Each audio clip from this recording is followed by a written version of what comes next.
ছয়টির শান্তির বাজার বিধায়ক প্রমোদ রিয়াং এলাকায় নিজ বাসভবন থেকে 5 কিলোমিটার দূরত্বে হবে নেশার রমরমা বাণিজ্য চলছে রাজাপুর এলাকায়। 36 শান্তির বাজার বিধায়ক প্রমোদ রিয়াং এলাকায় নিজ বাসভবন থেকে 5 কিলোমিটার দূরত্বে হবে নেশার রমরমা বাণিজ্য রাজাপুর এলাকায়। দেখা গেছে বিধায়ক এবং পুলিশের কোনো সহযোগিতা না পেয়ে এলাকার লোকজন ঐক্যবদ্ধ হয়ে একটি কমিটি গঠন করে। কমিটি গঠন করার পর রাজাপুর এলাকা থেকে প্রচুর পরিমাণে নেশা সামগ্রী উদ্ধার করে সাধারণ জনগণ। 5 থেকে 6 জন নেশা কারবারিকে আটকও করা হয়। প্রশাসনকে জানানো সত্ত্বেও পুলিশ এসে নেশা কারবারিদের নিয়ে যেতে রাজি নন। নিয়ে গেলেও মোটা অঙ্কের কমিশন নিয়ে সকালে নিলে বিকেলেই ছেড়ে দেওয়া হচ্ছে।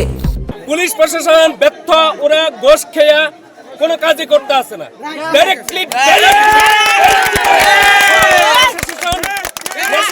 সঙ্গে জড়িত আছে, কেন অ্যারেস্ট করে না? তারা শুধু মোটা অঙ্কের টাকা চায়, এটা তার নীতি। শান্তির বাজার এসডিপিও এবং শান্তির বাজার থানার পুলিশ এত কিছু হবার পরেও ওই এলাকার বিধায়ক প্রমোদ রিয়াং এর দেখাশোনা নেই এবং কোনো সহযোগিতাও পাওয়া যায়নি।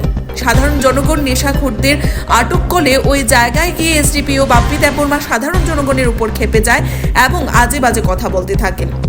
এলাকার সাংবাদিকদেরও পারমিশন নিয়ে ভিডিও তোলার জন্য পরামর্শ দেন। এবারে এসডিপিও বাপ্পি দেববর্মা জানেন না যে পাবলিক প্লেসে ভিডিও করতে কোনো পারমিশনের প্রয়োজন হয় না।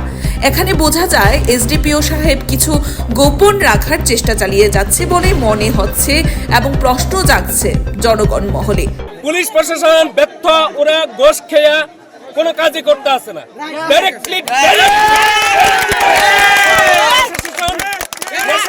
সঙ্গে জড়িত আছে, কেন অ্যারেস্ট করে না? সাধারণ জনগণকে ধমকাতে থাকে যে তোমরা নি দেশ চালাই বলে।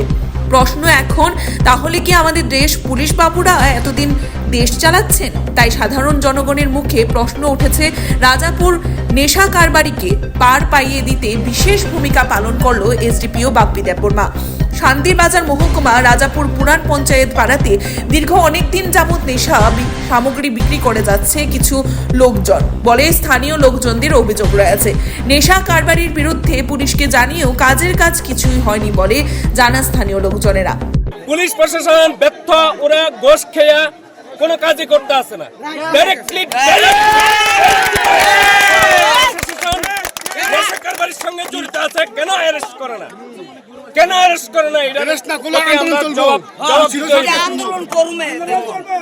না হলে আমরা বৃহত্তর আন্দোলনে যাব। যুব সমাজ একটা শিশু, একটা প্রাণ, ভবিষ্যৎ তারাই আমরা জীবন। এটা তারা বুঝে না, তারা শুধু মোটা অঙ্কের টাকা চায়, এটা তার নীতি। এলাকার বিধায়ক নিজ বিধানসভা এলাকার কথা বাদ দিয়ে আগরতলার কর্নেল চৌমুহনী নিয়ে মাথা ব্যথা। নিজের বিধানসভা এলাকায় কি হচ্ছে না হচ্ছে এসবের যেন কোনো খোঁজ খবরই নিচ্ছেন না বিধায়ক।